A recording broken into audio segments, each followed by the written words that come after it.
Depois da atividade realizada nesta quinta-feira foi o Dudu.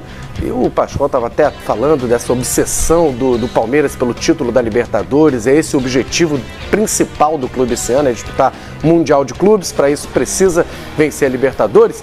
E o Dudu disse que não se acha um ídolo da história do clube, porque ainda falta um título como a Libertadores, apesar de ele já ter conquistado o Brasileiro no ano passado, a Copa do Brasil, mas falta a Libertadores, na opinião do Dudu, para ele entrar para a história do clube. Vamos ouvir o que o Dudu disse. Fico feliz pelo carinho, né, do torcedor, mas eu acho que falta ainda algumas coisas para mim tornar um ídolo aqui no Palmeiras. Sou muito feliz pelo carinho que eles demonstram por mim, pela minha família. Espero continuar aqui desse jeito para quem sabe não tornar um ídolo da torcida.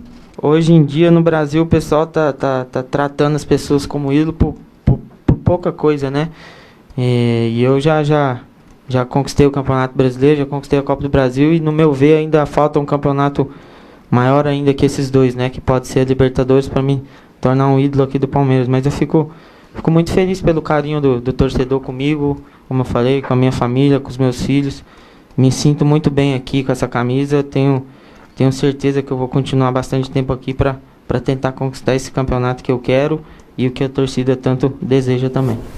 Bom, Dudu não se considera um grande ídolo do Palmeiras. Eu quero saber do Pascoal e do Quesada também se concordam com o Dudu. Ainda falta ele conquistar, de repente, uma Libertadores, então, para se tornar esse grande ídolo. Mas para ajudar nesse debate, a gente separou uma arte com a lista dos principais artilheiros da história do Palmeiras.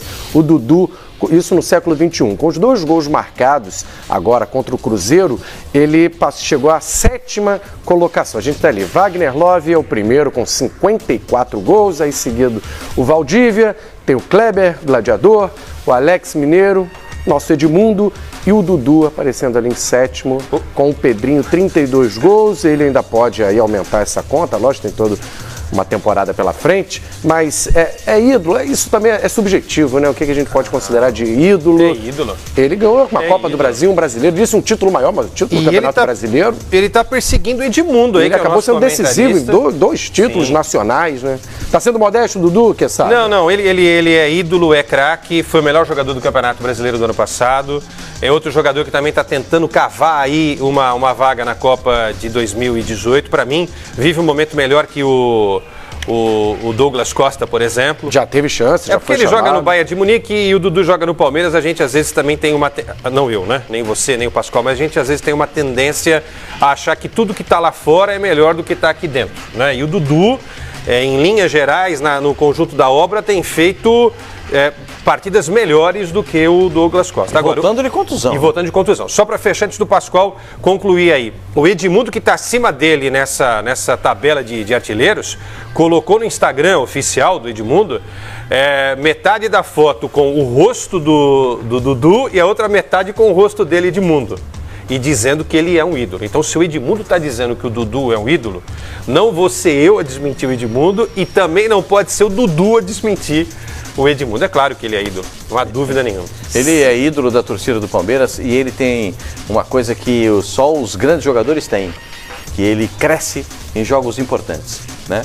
Ontem no jogo contra o Cruzeiro ficou ruim, ficou esquisito. Decidiu. Quem é que decidiu o jogo?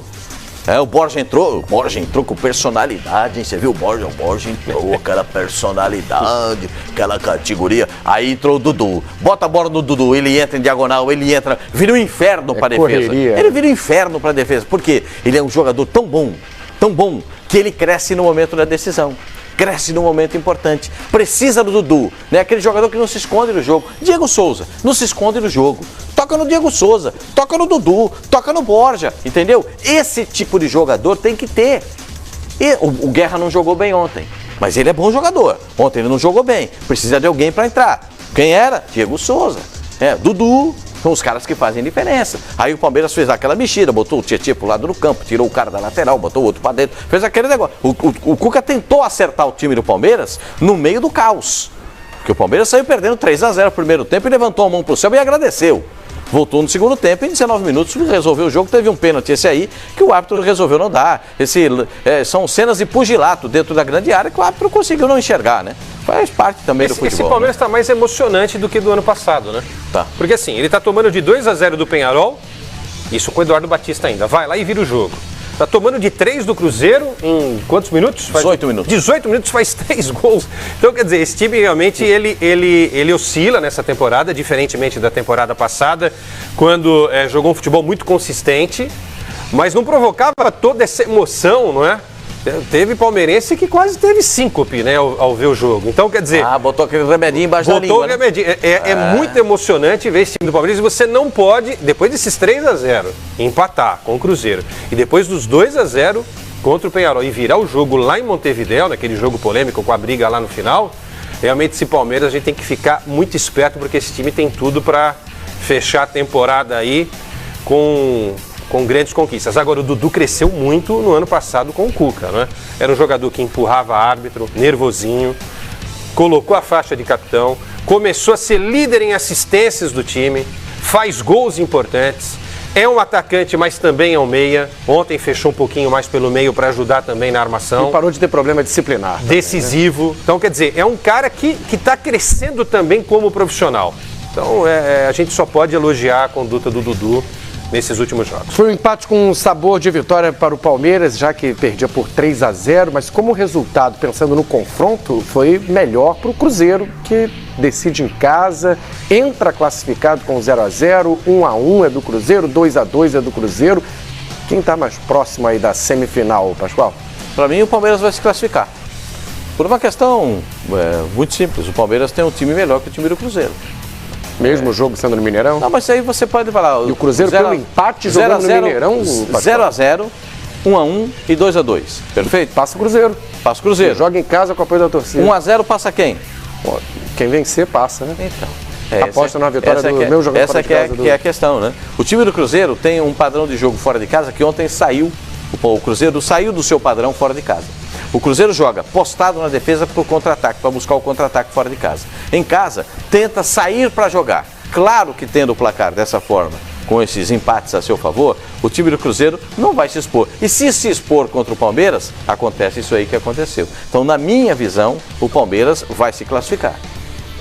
Quesada acha que o Cruzeiro vai jogar com mais cautela, apesar com o apoio da torcida. É difícil, né? Quando o time joga em casa, a torcida está apoiando, a torcida enche o estádio, né? E o time fica esperando o adversário tomar a iniciativa, o visitante. Diante das circunstâncias, se você for analisar o resultado de 3-0 para o Cruzeiro e o Cruzeiro, ao final da partida, ver o time da casa empatar, você pode considerar que foi um resultado ruim, né? Porque estava com a classificação na mão. Se fecha 3-0 ou 3-1, né? Seria um resultado fantástico para defender a classificação em casa.